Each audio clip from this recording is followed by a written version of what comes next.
धा दिन तीन ता, थर्ड लाइन 4 ता दिन दिन ता। तो फर्स्ट लाइन आपको पढ़ना है, फिर सेकंड लाइन पढ़ना है, फिर थर्ड लाइन, फिर फोर्थ लाइन। इमेजिन करना है कि फर्स्ट लाइन लिखा हुआ है, सेकंड लाइन लिखा हुआ है, थर्ड लाइन लिखा हुआ है, तो जब आप फर्स्ट लाइन कंप्लीट करेंगे तो फिर सेकंड लाइन, बट धुन वही रखना है। थोड़ा स्लो करते हैं, आपको शायद अच्छे से समझ में आए। तो पहला फर्स्ट लाइन पढ़ेंगे 5 6 7 8 धा दिन दिन धा धा दिन दिन धा धा तीन तीन ता ता दिन दिन धा धा दिन दिन धा धा दिन दिन धा धा तीन तीन ता ता दिन दिन धा धा दिन दिन धा धा दिन दिन धा धा तीन तीन ता दिन दिन धा धा। ये हमने 3 ताल के साथ पढ़ा। सेम धुन, सेम पैटर्न अगर हम झप ताल के साथ पढ़ते हैं तो झप ताल में कितने लाइन है? 2 लाइन। आपको फर्स्ट लाइन इमेजिन करना, धी ना धी धी ना धी ना धी धी ना। तो फर्स्ट लाइन आपने पढ़ा तो धी ना धी धी ना ती ना धी धी ना धी ना धी धी ना ती ना धी धी ना धी ना धी धी ना ती ना धी धी ना धी। ठीक है, तो ये आपको पता होना चाहिए कि फर्स्ट लाइन में क्या है लेटर्स। इसमें आपको ताल का कमांड अच्छा रखना है और वो देखना है, आपको ट्राई करना है कि वो पढ़ना है आपको। धी ना धी धी ना ती ना धी धी ना धी ना धी धी ना ती ना धी धी धी ना धी धी ना ती ना धी धी ना धी। तो इसमें हर ताल को 3 बार पढ़ेंगे आप, तभी जाकर वो आपका सम पर आएगा एक आवर्तन के अनुसार। अब हम करते हैं किसी और ताल में, एक ताल में करते हैं सेम पैटर्न, दिन दिन धागे त्रिकट दिन ना कत्ता धागे त्रिकट धी ना। सो दिन दिन धागे त्रिकट दिन ना कत्ता धागे त्रिकट धी ना, दिन दिन धागे त्रिकट दिन कत्ता धागे त्रिकट धी ना, दिन दिन धागे त्रिकट दिन ना कत्ता धागे त्रिकट धी ना दिन। तो ये उस हिसाब से हर एक मात्रा के हिसाब से आपको पढ़ना है। सेम धुन दिन ना ना ना ना ना ना ना ना ना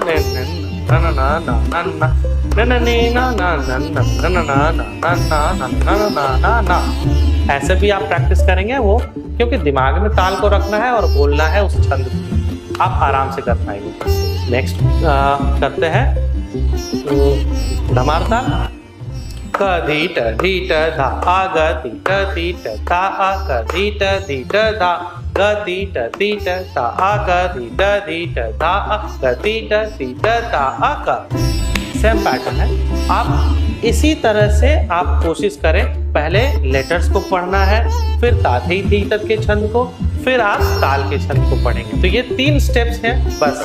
आपने अगर इसको प्रॉपर तरीके से रियाज किया तो ये आप तिगुन यूं सीख जाएंगे और बहुत ज़्यादा वक्त भी नहीं लगेगा। तो इसी प्रकार से आप इस तिगुन का रियाज करें ताकि नंबर्स और उसके साथ जो तत्कार के बोल हैं या ताल के बोल है उसको अगर प्रॉपर तरीके से आप रियाज करेंगे ना तो बहुत ज़्यादा दिक्कत नहीं होगा। और फिर भी अगर लगता है आपको कि कुछ परेशानियों का सामना करना पड़ रहा है तो आप मैसेज कर सकते हैं, आपको सवाल के जवाब मिल जाएंगे। तब तक के लिए नमस्कार।